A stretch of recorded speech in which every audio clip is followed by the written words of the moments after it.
MP Laxman అన్నారు. త్వరలో కాంగ్రెస్ ముక్త భారత్ సాధ్యం కానుందని తెలిపారు. ఇక కాంగ్రెస్ ప్రజల్లో విద్వేషాలు పెంచుతోందని, పాకిస్తాన్ జిందాబాద్ అనే వ్యక్తిని కాంగ్రెస్ లోక్సభ అభ్యర్థిగా నిలబెట్టిందని లక్ష్మణ్ అన్నారు.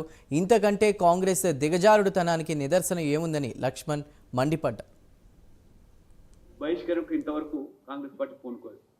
ప్రతిపక్ష నాయకుడు Adhir Ranjan Chowdhury, what is the action taken by the Congress party? రాజీనామా చేస్తారా, బహిష్కరణ చేస్తారా? లేకపోతే దేశ ప్రజలు మిమ్మల్ని నమ్మేది ఎట్లా? కేవలము వాళ్ళ వ్యాఖ్యలన్నీ కూడా వ్యక్తిగతమని కొట్టి పారేయడానికి ఏమాత్రం వీల్లేదు. కాంగ్రెస్ పార్టీ రాహుల్ గాంధీ చెప్తాడే మొహబ్బత్ కి దుకాన్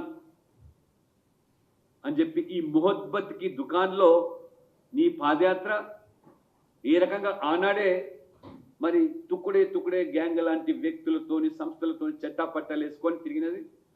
ఈరోజు ఈ మొహబ్బత్ కి దుకాన్లో మొత్తం ద్వేషం ఏ రకంగా వ్యాపింపజేస్తూ ఉన్నారు, ఏ రకంగా ఇవాళ ప్రజల్లో విద్వేషాలు పెంచుతూ ఉన్నారు.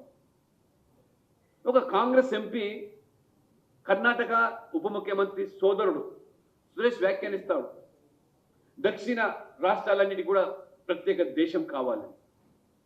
కాంగ్రెస్ చర్యలు తీసుకోరు. మల్లికార్జున్ ఖర్గే దాన్ని కొట్టివేస్తాడు.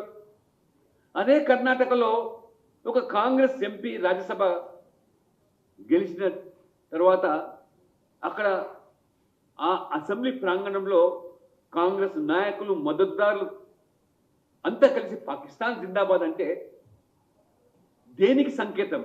అంటే మీకు పాకిస్తాన్ పట్ల ఉన్నటువంటి గౌరవము,